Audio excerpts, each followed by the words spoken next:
त्यस्तो टाइपको कुर्ता रेडी भइएछ टिकाहरूको एकदमै मिठो निम्तोलाई स्वीकार गरेँ हामी यो पुरै एकदमै बनाएको सेलरोटी नै छ फिनी रोटी तर्बाट चावटा दिदी बहिनी लगभग अब पहिलो हेर्न जाने यस्तो हुन्छ भने यस्तो हुन्छ सो यो भाइ टिकाको प्रोग्राम सुरु हुँदैछ सुरुमा यो एकदमै मिठो यो अचार भन्छ नि कि यसलाई के भन्छ नि माइजू अचार बन्दैछ यो बन्दैछ अनि इन्ग्रिडियन्ट्सहरू यता छन् हामी यो पुरै एकदमै भाइ मसाला इन्ग्रिडियन्ट्स यहाँ हामीले झिलिङ्गे हेर्न सक्छौँ यता 2 दिन लगातार मेहनत गरेर बनाएको सेलरोटी नै छ है यता फिनी रोटी माइजू र सरिताको एकदम दुःखले माइजू कस्तो महसुस भइरहेछ कस्तो फिलिङ आइरहेछ एकदम राम्रो रमाइलो मेरा नानी बाबु भान्जा भान्जीले राम्रो टिका लगाउन जानुभएको छ आजको लागि उहाँले एकदम मिठो मटनको मासु पनि बनाउँदै हुनुहुन्छ मटन चिकन आइटम छ प्रकारको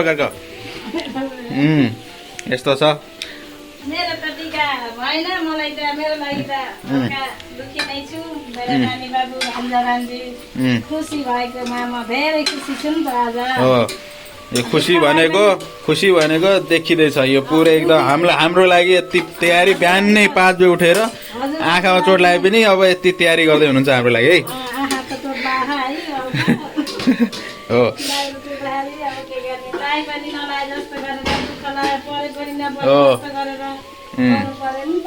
हो ल फेरि अब यताको भ्यू अलि घाम लागेको छ टिलिक्क अब मैले चाहिँ यसो इनसाइड द सर्ट स्टोरी देखाउँछु जस्तो यो ठाउँलाई चाहिँ अब सजाइँदैछ भाइटिका यहाँ लाउने हो गाइस हियर हाम्रो म्याम हुनुहुन्छ अब एकैछिनमा चाहिँ एकदम राम्री भएर आउनुहुन्छ सही त म्याम यहाँ मालादेखि स्याउ फल सबै रेडी हुँदैछ I am really excited guys ल सबैलाई यो म भिडियोमा कैद गरेर सधैँभरिलाई युट्युबको ब्लगमा कैद हुनेछ सो गाइस होइन यो चाहिँ अब बहिनीहरूले हाम्रो लागि एकदम दुःख गरेर भाइटिकाको दिन हाम्रो अलिकति भेटी भनौँ कि के भन्छन् रे यसलाई दक्षिणा हाम्रो तर्फबाट दाजुभाइको तर्फबाट चावटा दिदी बहिनीलाई दिने कुरो हो अब तपाईँहरूले चाहिँ मेरो युट्युबमा जति दर्शक बहिनीहरू हेर्नु भएको छ तपाईँहरूलाई एउटा अफर छ यस सबैमा सेम अमाउन्ट छ कति अमाउन्ट छ ट्याक्क गेस गर्नुभयो भने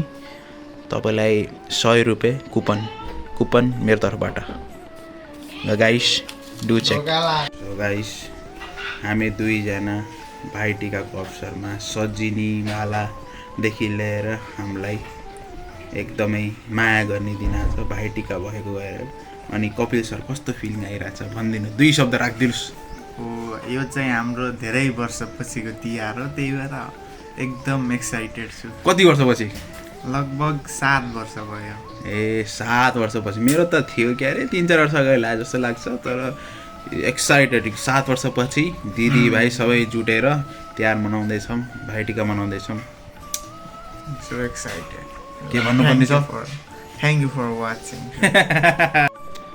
सो गाइस अब टिकाको लागि चाहिँ रेडी भएर बसिया छ अब त्यस्तो टाइपको कुर्ता रेडी भइएछ टिकाको लागि सो फाइनल प्रिपरेसन है फाइनली प्रिपेयर भइसकेको छ अब भाइ टिका लाउन मात्र बाँकी सो यो टिकाको लागि लगभग फाइनल अवस्था अब टिका लाउने हो बहिनीहरूले धेरै दुःख गरेर यति प्रिपेयर गर्नुभएको छ भाइ how are you feeling right now so excited 7 वर्षपछि इत्तु थियो अहिले यति भइसक्यो अनि टिका लाउँदैछ के फिलिङ आइरहेछ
सो दर्शकबिनहरू जति नै हेरिराख्नु भएको छ फाइनली अब टिका लगाइयो, माला लगाइयो, एकदम मूल्यमान माला होइन लगाइयो अनि बस्या छ। खाना नि खाइयो, यति खाइयो कि त्यो यस्तो तिहार भनेको हुन्छ नि पेट फुलाउने बाहेक केही गरेछ जस्तो लाग्यो। यति खाना खाइयो, ब्युटिफुल है, ब्युटिफुल एन्ड अस्पिसियस तिहार भयो। I am happy to be with all this guys here. Hello say hi. Hello Salita, कस्तो फिलिङ आइरहेको छ भनिदिनु। तारी 2 शब्द राखिदिनु, 2 शब्द। उहाँ अलिकति स्पिचलेसै हुनुभयो कि। कपिल सर, दाइसितको पहिलो Tihar with Vinod Kumar, how are you feeling? हाम्रो दर्शक जति नि हेरिराख्नु भएको छ भने के भन्न चाहन्छु? विनोद दाईलाई सपोर्ट गरिदिनु, धेरै माया गरिदिनु। मलाई माया नगरे मेरो च्यानललाई प्लिज माया गरिदिनु प्लिज। सो गाइस, आज भाइटिकाको दिन निधार रितिसक्यो।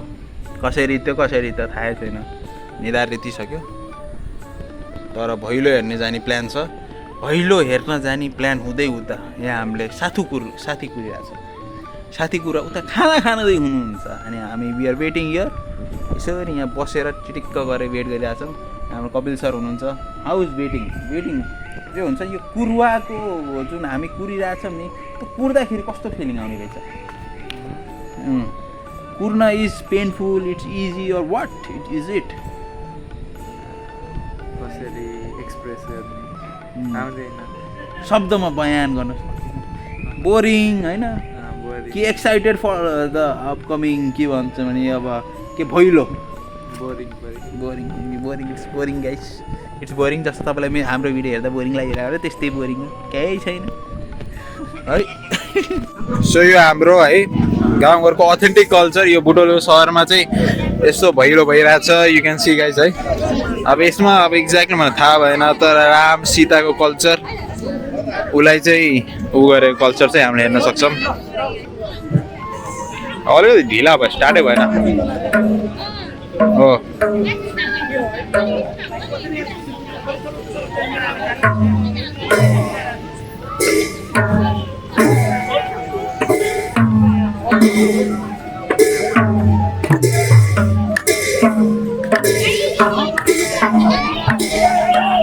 यो भैलो हो सहरको।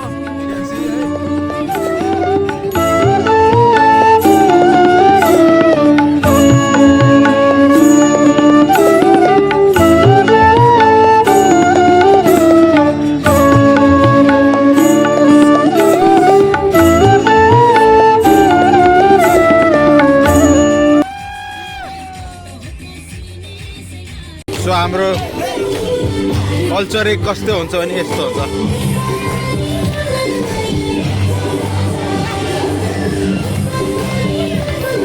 This is the kind of culture.